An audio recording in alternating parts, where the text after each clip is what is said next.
least, there is a chapter, Dina referred to it, on, well, the added value, I would say, of estimations on the volume of crime. Of course, politicians, they love having the figures and love saying, well, there are so many billions of euros or dollars being laundered around the world or in a specific country. Is it of added value for policy making? Is it really, what should we do with that? So that's an old debate. And actually, Joris Verwerda, he's taking a specific place there. He's responding to the skepticism among scholars. Should we try to do this kind of thing? He comes up with arguments actually in favor of trying to do it at least and improving the methods that we have. It's, I would say, an interesting chapter actually to start a discussion about, because indeed there are still people believing very much, yes, it is of added value to, for instance, trying to estimate the extent of money laundering or organized crime in general. Others say, well, let's not do that. Again, it may raise a debate. It's at least at the end of the book. I hope at least that it triggers something, because that was our ambition in the first place. We've written it for other scholars, but also to trigger debates and trigger discussion. And I hope we have succeeded in doing so. Thank you very much. Thank you very much, Hans. I appreciate the nice overview from you and Dina. Next, I'd like to invite Francesco Calderoni. Many of you might know him. He is a trans crime in Italy. He's a professor there as well. And of course, Francesco reads every book that's out. And when he's not reading them, he's writing them. So, Francesco, we would like to hear from you. Please. Oh, thank you. Thank you, Jay. I hope everyone can hear me well. And thanks also to Dina and Hans for inviting me and from writing and putting together, editing this interesting book, which is just another one in a long series. I agree that they every time they publish an edited book, there are very interesting contributions. And thanks also for setting the stage and raising a number of issues that I think can easily be seen and read through the book. So maybe I thought that since Hans gave a very good overview of what's in the book and what the different chapters, instead of maybe saying what were my favorite ones, or which would be unfair towards the other authors, I would maybe pick up some of the suggestions by Dina and see whether maybe then the public has some contributions and thoughts to share. So structure and change, and especially mafiaization of clans. I really loved the chapters that were talking about clan crime. So Dina, your chapter on Israel, and the other also, well, very different setting, which is Germany.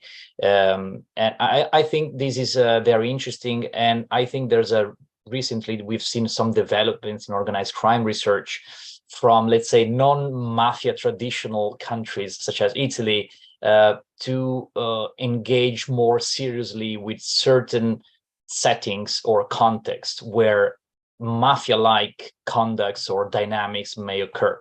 So this clan crime appears to be something interesting in this direction, where indeed there is structure, there's closely knit structure, but also family and kinship relations, which we know are very relevant. There are somehow also stereotypes and maybe moral panics across the population, especially from what I read about the German situation. And at the same time, I think this aligns pretty well with research, for example, by colleagues like Federico Baresi and Paolo Campana on organized crime in the United Kingdom, where very locally they show that certain gangs and certain practices are not that far, and criminal groups and gangs engage in governance or governing locally, so criminal governance. And I think this is very interesting, because one of maybe the challenges or the problems that we all know about organized crime research is that it has been molded a lot by the mafia debate, but then of course the mafias are a very peculiar and specific phenomenon, and when applied to other countries, normally policymakers, the media, and scholars, sometimes they said, okay, we don't have that, we're not interested, we're not interested in what Italians are interested.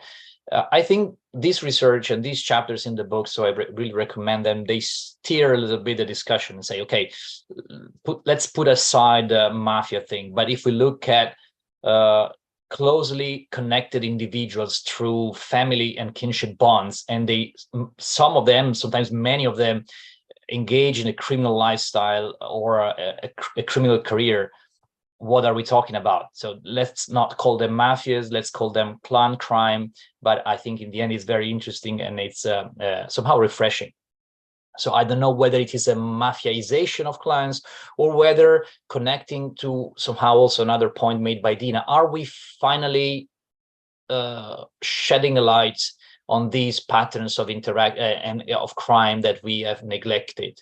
Somehow Dina was suggesting so in her chapter on Arab clans in Israel. They have been neglected for many reasons, even by policymakers and the police, because they didn't want to go there. There was like a silent agreement between the different parts of the Israeli society, I would say. So that's interesting. And again, it connects with one of the arguments made by Dina concerning some, let's say, new markets. For example, the one on adoptions might be one. I think both chapters were very stimulating and interesting, showing how some dynamics and asymmetries and supply and demand create or promotes opportunities for criminal conduct. Well, I don't know. I'm not sure. I think there are two dynamics. The one dynamic is indeed scholars are now digging deeper. We have like several decades of organized crime research, whereas back probably 30, 40 years ago, we only had much less and much more from the US mostly. And so yes, we are probably discovering things that we hadn't researched so far, and we discovered that when we look into certain dynamics, we do see illegal patterns which are organized, which are complex, and which are particularly concerning. At the same time, and I think that's another interesting topic that comes out of the book, it's and is raised, for example, by Dan van Hom when in his chapter on the criminalization of wildlife crime. I think there's a general tendency to inflate or expand the concept of organized crime for a number of reasons. We all know people complain that this is like a social construct, so it is what other people say it is. So if policymakers start to say that this is a organized crime, it must be organized crime. And of course, there's these patterns that I think it's interesting to notice, and we must be wary as scholars when assessing that, oh, there's new organized crime trend, new organized crime dynamics. Is this new because it's indeed new, or it's just new because policymakers and the media are pointing a spotlight on it, and we as scholars, we're just following this lead. I don't know whether it's good or not. Of course, we need to follow also what policy demands, because otherwise we are, in our ivory tower and nobody cares about that. But we certainly need to engage with this with a pinch of salt or some critical sense, which I think is important. And for example, Dan outlined very clearly in his chapter. I finish with the last comment maybe on what Hans suggested on the chapter by Joras on estimates of crime. I think I was really interested in this chapter, which was the last one, by the way. So still, I found it still engaging at the end of the book, and I think Joras makes a number of good points, and they somehow align with other scholars' remarks, like Peter Reuter, when now I think 50 years ago, he wrote about the mythical numbers and why organized crime, especially, I would say, is the reign of mythical numbers, where you have numbers that are constantly repeated and circulated across the media and so on. So coming from Italy, this is I think something that concerns me a lot, because every other month the media published a new figure about mafia revenues or the money made by organized crime in Italy, and it's usually huge numbers, basically baseless and methodless numbers. So I think scholars have to engage with that, not only because in the long run, and if we are good enough and if we are rigorous enough, we will do decent estimates. But I think we need to engage with that at the very least, to keep away the very bad and incredible and implausible estimates. And I don't know whether maybe in the Netherlands this never happens because in general policymakers are more rigorous, or the media does its job a little bit better. But in Italy already this function, and so working on estimating, trying your best as a scholar to estimate illicit activities is a decent way just to do a public service and try to keep away the, let's say, garbage estimates that sometimes you read. So that's it. Thank you. Thank you very much, Francesco. Yes, it is true. Measurement continues to be a problem in our field. If I could just throw a question out to Dina and Hans, and that is, when you look at the book, there's a number of chapters dealing with trends and changes in the nature of organized crime itself. The activity, products, and services have shifted and changed over time. And then there's a number of chapters talking about changes in the nature of offending, who the offending population is, and how that's changed over time. My question is, do you see anything with regard to what the causal direction is? In other words, do changes in the nature of offenders affect the nature of organized crime activity, or do opportunities for different types of organized crime activity create new types of offenders? I mean, do you see a direction here? I was just wondering if you had any thoughts in that regard.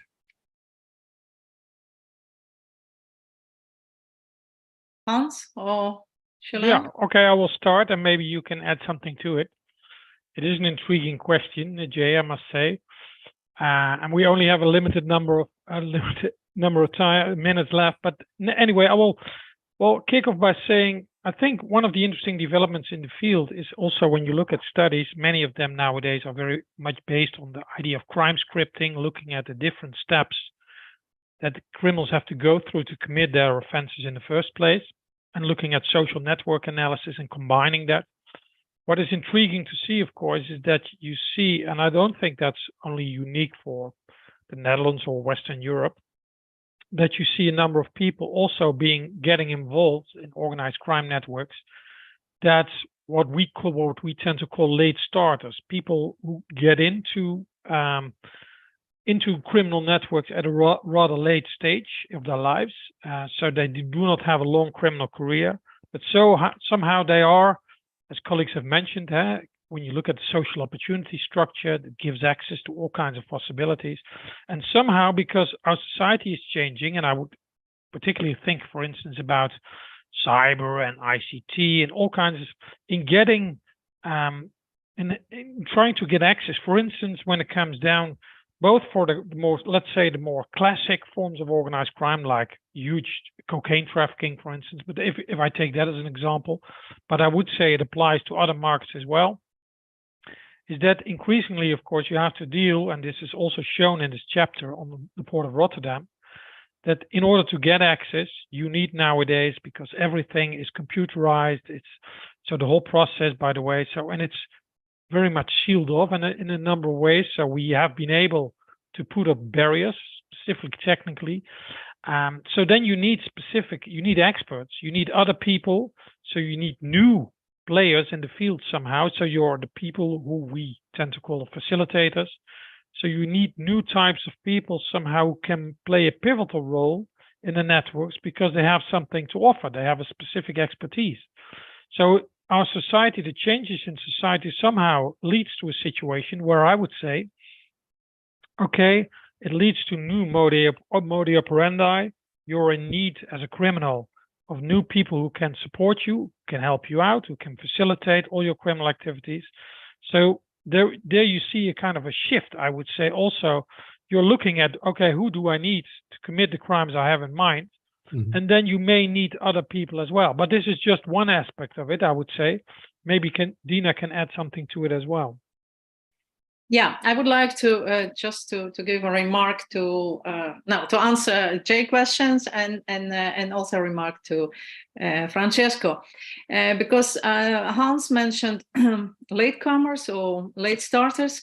I would go for Generation Y criminals. So a new generation, young people who have totally different motivation, who are totally, and I see it also in my research on criminal families and criminal clans, mainly, who want to become rich and to do it right now. And they want to climb the criminal ladder and they want to be at the top and immediately. And then they are killing or committing very severe crimes in order to reach their purpose. So I think this intergenerational problem or generational gap must be also taken into account in why they are going to specific crimes where they quickly can make big profits. And I also want to just short remark to Francesco, because he is absolutely right. Somebody else in media, in public debate, makes our agenda, provides our agenda, and not the opposite. Because what we do and the research we are doing, we know much more than they. Journalists are coming to us for information, and it depends on us very much what agenda do we have at this moment. And that's why this question of what are the crimes, and we don't want to recycle what we already know. We want to find new empirical data. We want to go and discover new areas, and we determine the agenda and not an opposite. Excellent. No, that is very good, and I think one of the strengths of the book is that you talk about a wide variety of things that haven't been talked about, everything from adoption fraud to, as Francesco pointed out, the last chapter dealing with the issues of measurement. I mean, how do we know what we know? How do we know what's getting better, what's getting worse, and what are the metrics to determine that? So this is fascinating stuff. Okay, we are at the end of our time. So let me just note to the viewers, the book we're talking about here is Organized Crime in the 21st Century, published by Springer, which just came out this year. And now this session is going to turn over to a discussion of a second book, Syndicate Woman, and I will turn it over to Eliza Bellotti and Chris Smith to begin that discussion. Thank you all. Thanks, everyone. Good morning, afternoon, and evening. Hopefully I covered the time zones there. And I want to thank you for this opportunity to talk about my book. I do have a copy of it here. It was published in 2019 with the University of California Press. The topic is Chicago organized crime about 100 years ago. The book is based on historical research, archival data, to which I apply social network analysis and spatial analysis with a bunch of historical pieces woven throughout. In the book, I uncover a unique historical puzzle. Specifically through the social network analysis piece, I find that women composed a substantial part of Chicago organized crime in the early 1900s. They made up 18% of the organized crime network. But during Prohibition, from 1920 to 1933, when the US prohibited the production, sale, and distribution of alcohol, when criminal opportunities increased and crime was more profitable, women were largely excluded from organized crime. And in that network, I find that women only made up 4% of the organized crime network. So the book's guiding question is what explains such a rapid shift in this particular criminal organization's gender composition. So the first set of empirical chapters looks at the progressive era illicit market, specifically the sex industry, and progressive era organized crime. And the second set of empirical chapters focus on Prohibition, the changes in illicit markets, and changes to Chicago organized crime. And to kind of understand this puzzle of women's decreasing proportion of the organized crime network, I came up with a four-part answer that I explore throughout the chapters. I find that prohibition was an exogenous shock to illicit markets that restructured organized crime. It made organized crime less territorial, less specialized, more profitable, more risky, with more opportunities for women in the illicit markets, but with fewer opportunities for those women to connect to organized crime and its protections. I found the second part of the puzzle was that the geographic location became less important to the illicit markets. So more people, including women, could participate, but without the protection market. And I show these maps of alcohol and brothels around Chicago and how they spread out during Prohibition compared to the Progressive era. I show how the structure of organized crime changed, that the network became larger, it became more centralized.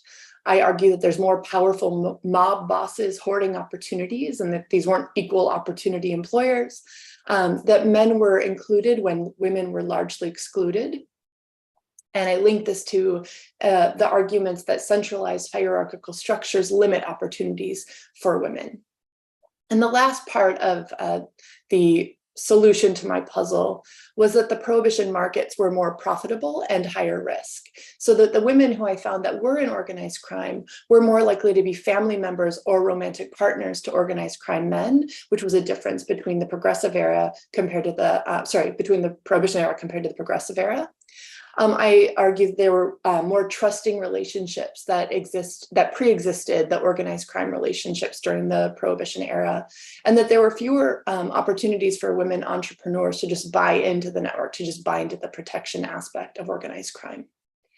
So the main takeaway from the book is that organizations become more powerful and more profitable. There are fewer economic opportunities for people at the margins. And this is something that sociologists talk about a lot. It's how social capital works.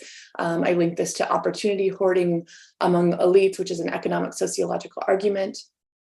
But I also argue that the case of historical Chicago organized crime shows an exaggerated case of this, that we have the sexism of the underworld, mob bosses not being particularly interested in gender equality, that the case exists outside of legal context and regulations, and that this case allows us to really see the rare conditions in which women were included and prominent conditions of exclusion when we look at this organization over time.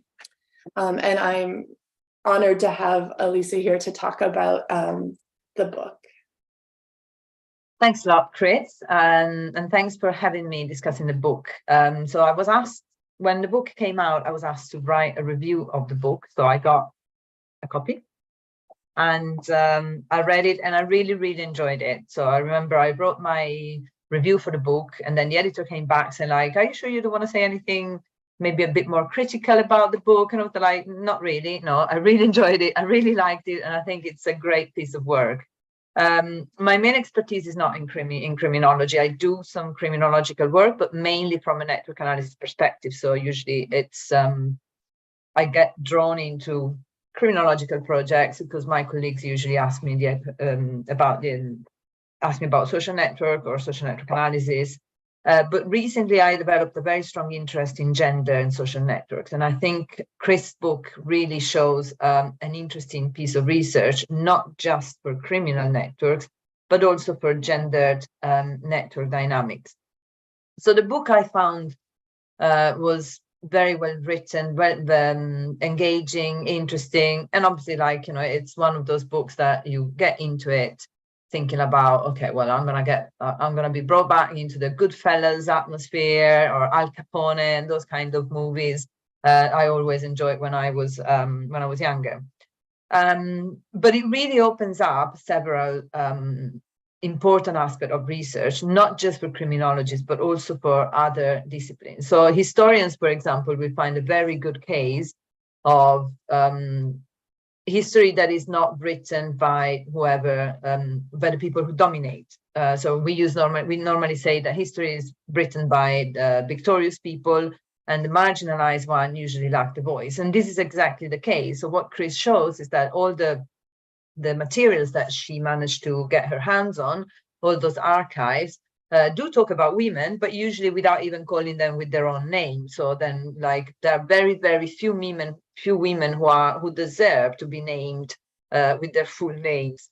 And so usually you have, like, a woman who runs a brothel that is just called the woman of the brothel, with 35 women working for her. Now, what is interesting here is that what Chris notices that it's not just women who are not named and recognized, but usually everyone who is in lower rank. So even bartenders or bouncers. So it's not just women, but also men who are of a lower status don't get named in those archives particularly. But then she makes a very interesting case of intersectionality, where the more inequality factors people experience in their life, the less visibility they gain. So, for example, Black women then become the women who are never mentioned in any of those reports, although we know that they existed and they were active in those type of criminal enterprises.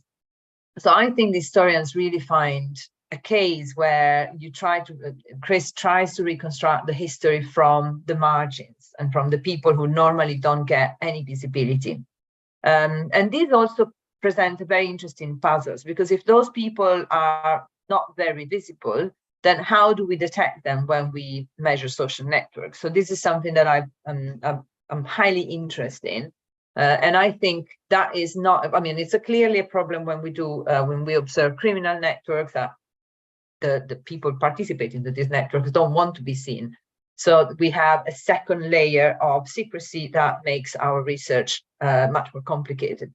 But these aspects of marginalized people and non-visible people, especially gender or people with different level of intersectional inequalities, make a very interesting point on the metrics that we normally use for social network analysis. So when we talk about centrality, for example, we usually look at people who are more central, and very little attention is paid to people who are less central.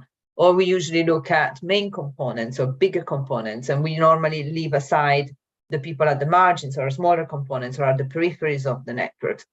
But those people are usually very interesting. So, for example, in science, innovations usually come from the peripheries of scientific networks, because those are the people who are usually brokering across different areas and therefore get exposed to new ideas. And or there might be new generation who come in and then progressively make their ways from the peripheries to the core. But a lot of research shows that when women occupy, for example, brokerage position, they become invisible because they're not recognized in those roles. So there's not just the invisibility of women because of their gender, there is also the invisibility of women when they occupy roles that are usually occupied by men. So if there is a masculine aspect on the role, then women tend to be unrecognized when they occupy those roles. So the whole discussion about gender in those criminal networks is interesting, because we can really see how women change their positions in those networks, depending, as Chris said, from on the whole structure of the network. So when the network is flat and decentralized, women have more opportunities, more freedom. They could act like proper entrepreneurs. When the network becomes more hierarchical and more centralized, then the trust is more important, violence becomes more important, and then women have to rely on men if they still want to be part of those networks. And that, again, is something that we see in Chris' book, but we also see in organizations. So Ron Barr says women, in order to be successful in organizations, they have to borrow social capital from male brokers. Again, because if they are brokers, they are usually not recognized, or they don't have the legitimate status to occupy those kind of positions and to be seen and accepted in those roles. So the historical interest is only one of the main aspects of Chris' book. And sociologically, there is definitely, from social network analysis, there is definitely a case to start thinking about how those positions in networks that we usually take just from a structural perspective are affected by the attributes of the people who occupy them, how much genderized they are, and I'm interested in gender, but we can also think about what other kind of intersectionality might play a role in making people less visible when they occupy the positions that we normally assume are important in networks. So central actors, core sets of those networks, main components, and so on and so forth. In sociology, the sociologists also find the book a very interesting case. I really like the way in which Chris brings in the gender labor, which is something that it's not usually discussed very much in social network analysis, but clearly comes from symbolic interactionisms and more qualitative tradition of sociology. But the gender labor here is very interesting because the puzzle that Chris proposed and said, like, okay, so in some cases we see that women should have more opportunities, but in some other cases they're left on the margin. So criminological analysis does show us that there are certain crimes where men do need women, for example, for like human trafficking of children, or for sexually related crimes. So there's, again, we find these dynamics where men tend to normally co-offend or collaborate in normal organizations with other men, but in some cases they also work with women. Now, in organizations, we say women have to work with men because there are no women at the top of hierarchies whom they can rely on to advance on their careers. And because of the leadership is always a male leadership, that women need to interact with men, need to collaborate with men. But in criminal networks, it's the other way around. Even when men are leaders in those type of criminal organizations, they still have to rely on some kind of gender labor to get certain things done. Exploitation of children, exploitation of sex workers, and so on and so forth. So there's this interesting aspects of how functional the function is probably not the right, how it essentially is the gender labor for certain type of crimes. And then I think it's interesting in terms of criminological analysis, because it really shows us how different network structures might play a different role in differentiating between organized crime and enterprise crime. So these women were proper entrepreneur and they were acting as proper entrepreneur. But when the law start reducing the opportunities and clamping on those opportunities, so during prohibitionism, the market of illegal alcohol became much more important, but also much more dangerous, because it wasn't just about opening some brothels and running some prostitution work, but it was much more on a national scale, a very profitable and hunted down type of market. So in this case, like the crime becomes much more organized and much more hierarchical, and this leaves different opportunities for entrepreneurs. And again, I really like the way in which Chris draws her conclusion. It's not that women don't have opportunities. They still have some opportunities and they still run certain brothels. For example, they start selling alcohol from their own houses rather than from shops and brothels. But the actors need to adapt, and therefore they are still marginalized. They become much more invisible, so they're much more difficult to detect. So paradoxically, the more the legal clamping narrow down the opportunities, the more the people will find those opportunities, but in a much more invisible way. And this brings out the idea that if women are already more invisible because they're less visible and less recognized, then paradoxically, then they can use that at their advantage and establish criminal opportunities that are probably less available for men, just because they are invisible. And this is something I was reading recently about work that has been done on the mafia, where I can't remember the authors, but they came up with this idea of submersive centrality, which is this idea that when women occupy central roles in the mafia, they are much less visible, they're much more hidden in those roles, and therefore becomes much more difficult to be detected. Unless obviously they have very strong ties, unless they are the sisters of bosses or wives, and therefore it's expected that they might step in and occupy some roles. But I think that there is something very interesting in the way in which women act and interact and are recognized in networks that might explain why they will have different positions from men, they will obtain different outcomes from men, but they also will have different opportunities. And I think I'm probably going to leave it like that.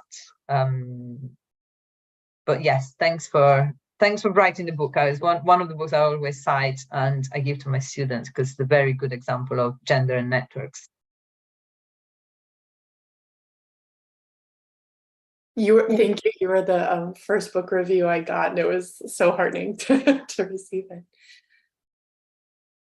I think now we were going to open it up for Q&A from the attendees. There was a Q&A box, and we have about 25 minutes left. Thank you. We have 25 minutes left. And so we can take questions for either book.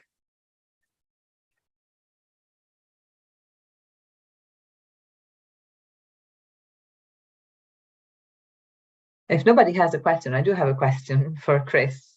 So obviously, like the book was written a while ago, and it got like the whole promotion got haunted by COVID. But what are you working on at the moment? Are you still working on gender and networks? Oh, thank you. Yeah, it came out in like July 2019, and I had just moved to Toronto, so I'm like, oh, I'll like work on publicity like after my first year, and then the pandemic hit, so it kind of all the book talks got canceled and ASC got delayed and everything. So no, my new project is it's hard to do data on this, right? Like it's hard to find good data sets.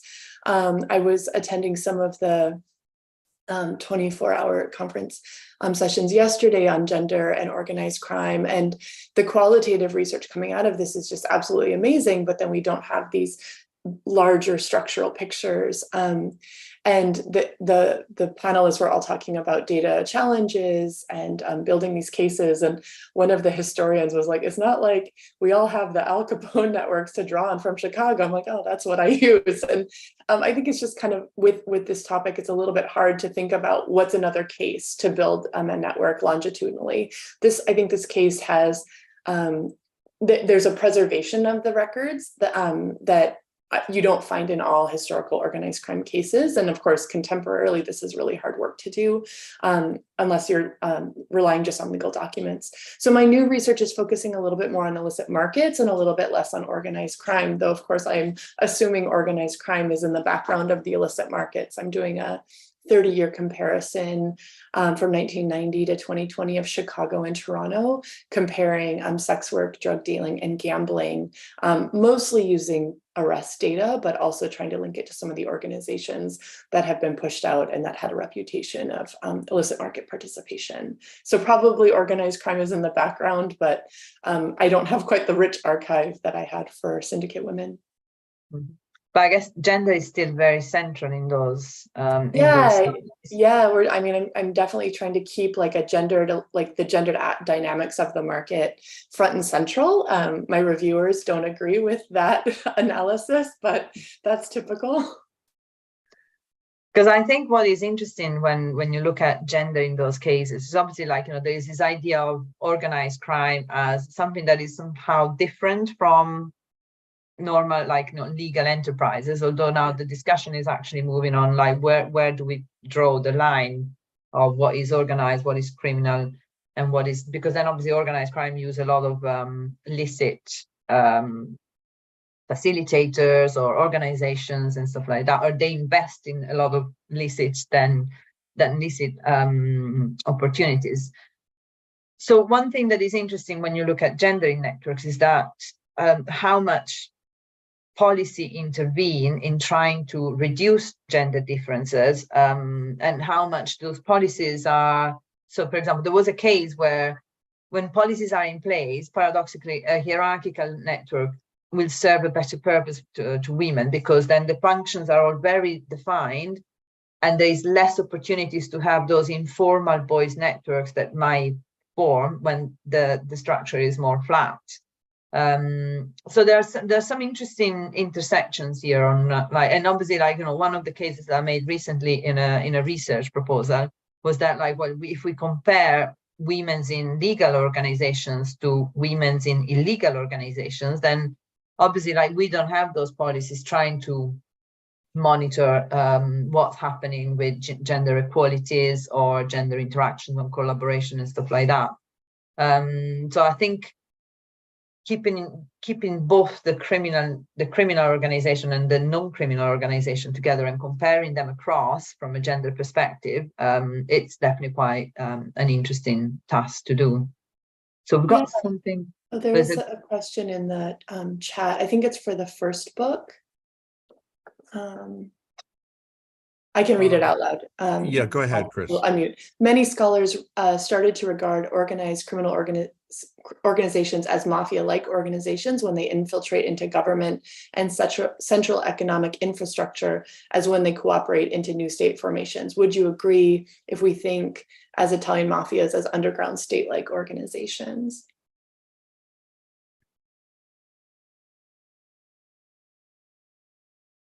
I think it's to us. Yeah, it's to you.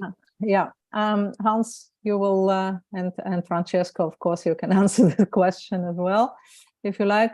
There are so many definitions, so many concepts, and so many approaches to what is organized crime. So it's very difficult to start now to categorize them.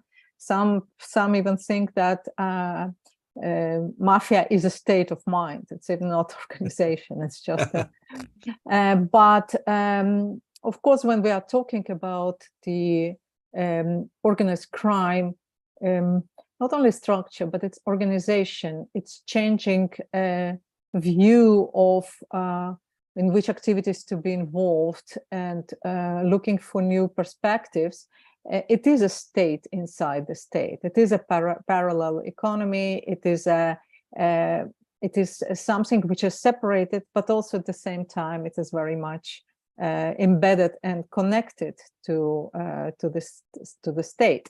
So when yesterday I was talking about the clans, which are mafia-like, as we said, organizations or families, we see that the activities cannot be done in vacuum. It is always a corrupt relationships. It is always embeddedness in specific legitimate legal activities.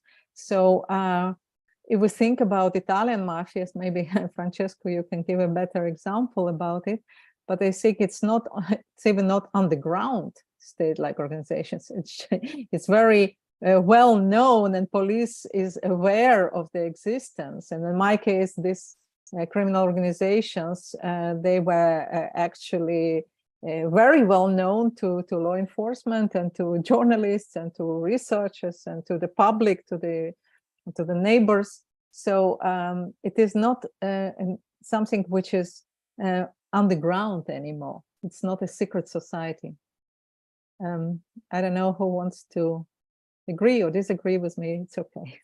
Can I add something to that, Dina? Sure. Because indeed, I agree with that, and especially I already referred to the idea that nowadays many studies are based upon crime scripts and social network analysis and looking at the different steps in the whole criminal process. And what I would say, those analyses show that the way we tend to look at organized crime and using all kinds of metaphors like underworld and the upper world and infiltration, that somehow those two worlds are completely separated. I think what we know from the literature, and not only from the book we edited, but from other studies as well, that those two worlds are much more entwined. So if you look at it from a crime script perspective, and you look at who is involved, different players, you see that illegitimate and legitimate activities always are entwined as such.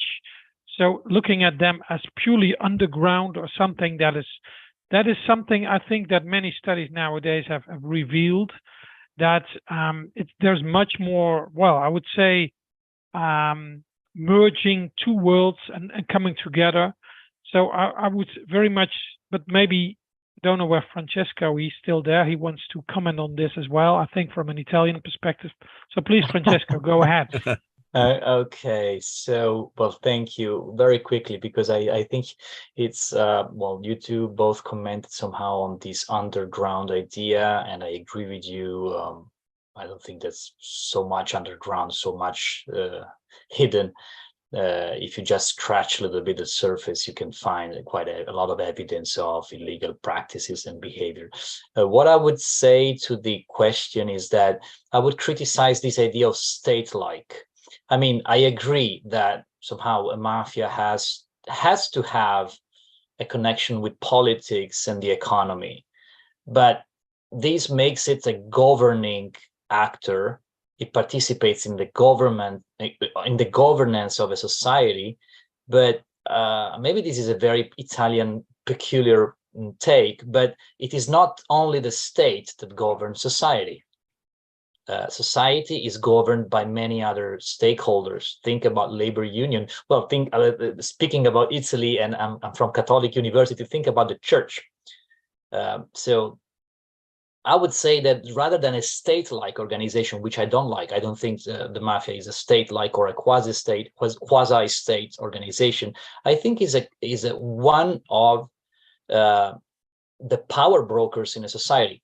So it participates in governance without being a state or a quasi-state.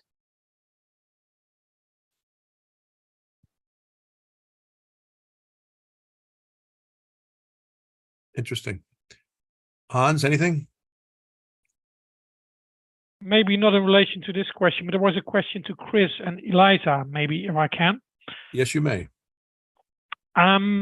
Because at the end of, Eliza, your review, you referred to the maybe that when it comes down to gender and the roles that people might play in a network, and if we distinguish between different roles, you have the more, I would say, the organizers, the financiers, the facilitators, and the different roles we can distinguish. I heard the assumption somehow that it may well be that maybe more women play a leading role, but that they are less visible to a certain extent. So it was very much referred to visibility. Does that actually mean this assumption? What if you would look at the different roles that women play in criminal networks?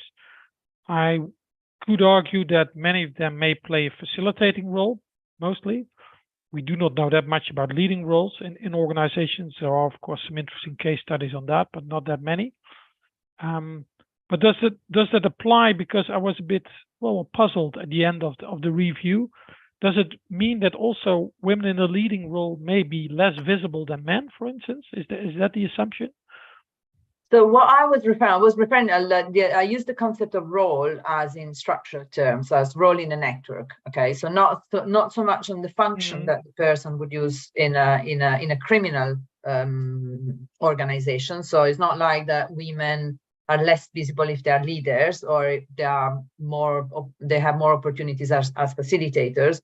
But what the literature in network says is that, for example, when women occupy brokerage roles, so when they liaise across groups that are otherwise disconnected, usually they're not perceived as such. So there is evidence that shows that if a man occupies a brokerage role, the brokerage role is recognized and his innovative ideas are more accepted. This is in normal organizations. When women occupy those brokerage roles, either they are not seen as such, and therefore they are less legitimized when they come up with new ideas, or when they are seen as such, they are usually also masculinized. So they're described with very masculine terms. So the role here is not in so much on the function of what they actually do, but on the structural position. So which means that, for example, if we think about between a centrality, and we only analyze the most central actors, usually those most central actors, because of the way in which we analyze those networks, will probably ended up being men. So women might have different types of centrality. I'm thinking about eigenvector centrality, for example, or they might have more peripheral roles in the network, but that doesn't mean that they don't fulfill certain functions in the criminal network. So, for example, in mafia networks, they might be less visible just because they are less acknowledged in leadership position, but they might work behind the scenes. So it wasn't in so much as in so I don't think women, I mean, there is also the aspect that those usually criminal networks don't have any gender equality policies. So then they are much more masculine and much more patriarchal, which means that women might not have the same opportunities to reach the top or the leaderships or certain key roles. But that doesn't mean that they cannot find their own space and their own functions. But when we look at networks, if we only, for example, if we're only interested in very central actors or in the core actors of a network, we might miss out some criminal activities that women do that are just less visible. Unless we look at those crimes where men do have to rely on women to commit them. So, for example, children exploitations or sexual work. So that was the point. It wasn't a role as in the function, it was more a role in the network. Does it make sense? Yeah, I can add to, I have a paper that's at American Sociological Review where it's the same historical data and it's a network analysis. And I compare women's network roles to, like, I call them non-elite men's roles. And we still see a big gender gap in eigenvector centrality and betweenness centrality, degree centrality. But it's kind of a different level of comparison. Like in this hierarchical structure, if we just kind of take away the most prominent men from the network, who could we compare women to? And there's still a big gender gap. Again, it's specific to this historical network, but I like, Elisa, how you framed it, thinking about whether it's the archival research or law enforcement investigation, the women who are connecting a bunch of other people to the network aren't being given that brokerage status in a meaningful way. There was, I think, the one woman in the Prohibition era network who had the highest betweenness centrality only did so because her connection to organized crime men linked her to the sex workers at her brothel. And her betweenness score was tiny relative to like even the most average non-elite person in the network or non-elite man in the network. I kind of wanted, I was interested in the first book and specifically this adoption fraud stuff and thinking about sort of gendered labor in the adoption cases. I unfortunately haven't had a chance to read the book, but I was wondering if gender came up in those chapters at all.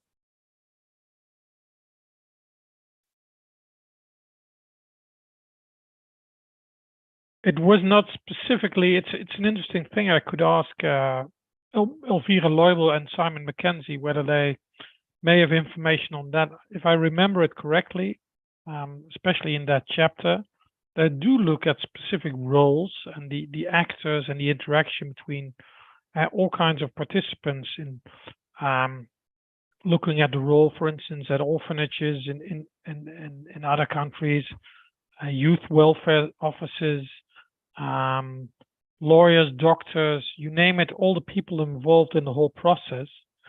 I do not think that they actually take out specific gender issues there, but it could well be at least, well, maybe again, I could ask them whether they have already planned a paper on those issues. But again, they do look at the different features. They do look at the different roles that different organizations might play in the whole process. But I don't think it's very much related to gender issues. But this is exactly something we discussed also yesterday. And this is very important aspect, the gender and the role of women in different organized crime activities, for example, in the role of offender or a victim, of course. But it looks like it's still a marginal thing. And yesterday we discussed it and we said, again, why is it so? Why do we consider the role of women in organized crime, for example, so not important? And when we look at especially an empirical study, ethnographic study of the role of women in different activities, they are those who, if not conducting these things, they at least manipulating their partners or the others to commit crimes in many cases. And they also play a role as brokers, as contacts between different different parts of the organization and the legal world. So absolutely, Chris, I think it's very important issue that you asked, and it is very logical issue, but it's still not developed enough, in my view. It seems like a case where there's a lot of possibility for gender So one labor. problem that we have when we use statistical models, for example. Go ahead. Pardon? Were you talking, Elisa, go ahead. All right, okay. So yeah, one thing I was gonna add is that, so when we use statistical models, especially network models, we usually if we try to compare men and women, the problem that we have in many type of networks, not just criminal networks, is that we have an incredible number of men and very few women. So then it becomes more or less impossible to statistically analyze those differences, because, for example, in scientific networks, we have, 90% of the principal investigators are men and 5% are women. So if I try to compare the network position or the network outcomes of these women against men, I just don't have the statistical power. So then we are left with more descriptive analysis or more qualitative analysis of those cases, just because we don't have enough women who leads criminal organizations, who are brokers, who are PIs in, I know that I'm treating scientists and criminals in the same way here, but just allow me for a second. So even we in interlocking directories, for example, and when women sit on boards of directors, we have so few women that it becomes really difficult to make robust comparisons of their positions in networks or the outcomes they gain, or how the network around them is shaped, or the opportunities that it provides to them. I'm not saying that women should be more involved in criminal networks so then we can have more statistical power. But there's something about the methods that we use that automatically consider women as outliers just because we don't have enough cases to analyze. In this paper that I referenced before, I did these randomization networks, like simulated all these networks, and found that even in the simulations and with the most network constraints, the random simulation still did better than women in organized crime.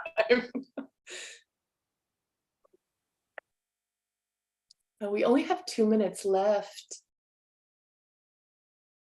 Does anyone have a closing comment? No, but if anybody's looking for some books to read, I have 2 ideas. Yeah. So I would encourage the audience to have a look, because there's some interesting content here. And as Francesco mentioned earlier, the amount of work being done on organized crime has dramatically increased over the last couple decades. And it's good to see, good systematic analyses. So I think we have 2 examples here in the Syndicate Woman book and in the Organized Crime in the 21st Century book. So I encourage our audience to have a look. But in the meantime, thank you all for attending. Thank the authors for putting up with the rest of us. And we look forward